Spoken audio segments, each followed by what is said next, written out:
Cabin mate 24 hours study hall and work space mobile app download చేసుకుని ఇప్పుడే మీ cabin book చేసుకోండి.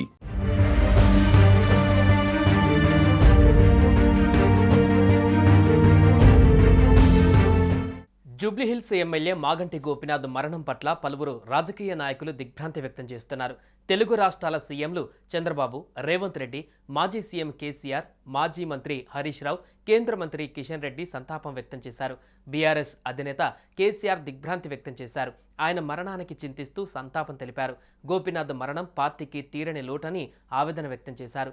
ఎంతో కష్టపడి రాజకీయాలలో అంచెలంచెలుగా ఎదిగిన మాగంటి గోపీనాథ్ ఎంతో సౌమ్యుడిగా, ప్రజానేతగా పేరు సంపాదించారని తెలిపారు.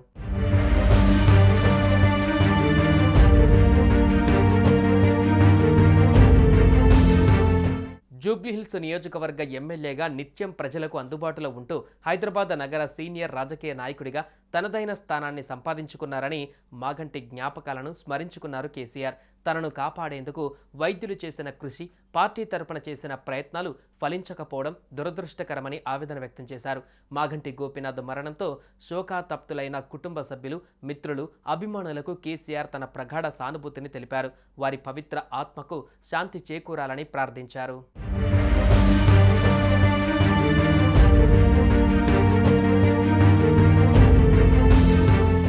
జూబ్లీహిల్స్ ఎమ్మెల్యే మాగంటి గోపీనాథ్ మృతి పట్ల ముఖ్యమంత్రి రేవంత్ రెడ్డి తీవ్ర దిగ్భ్రాంతి వ్యక్తం చేశారు. ఆయన మరణం పట్ల సంతాపం ప్రకటించారు. మాగంటి ఆత్మకు శాంతి చేకూరాలని ప్రార్థిస్తూ వారి కుటుంబ సభ్యులకు తన ప్రగాఢ సానుభూతిని తెలిపారు. అటు మాగంటి గోపీనాథ్ అకాల మరణం అత్యంత బాధాకరమన్నారు హరీష్ రావు. కుటుంబ సభ్యులకు తన ప్రగాఢ సానుభూతి తెలిపారు. వారి మృతి బీఆర్ఎస్ పార్టీకి తీరని లోటు. రాజకీయాలలో అంచెలంచెలుగా ఎదుగుతూ వచ్చిన వారి జీవితం ఆదర్శం. గోపీనాథ్ ఆత్మకు శాంతి చేకూరాలని ఆ భగవంతుణ్ణి ప్రార్థిస్తున్నానని చెప్పారు.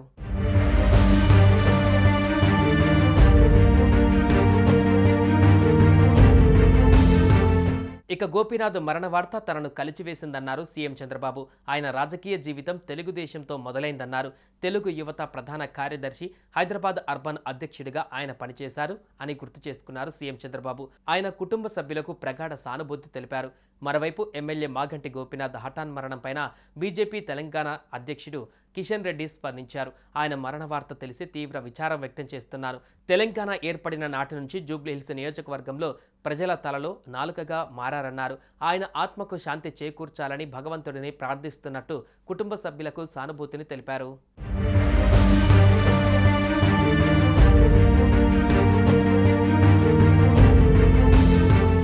సుమన్ టీవీలో మీ పర్సనల్ అండ్ బిజినెస్ ప్రమోషన్స్ కోసం కింది నెంబర్కి కాంటాక్ట్ చేయండి.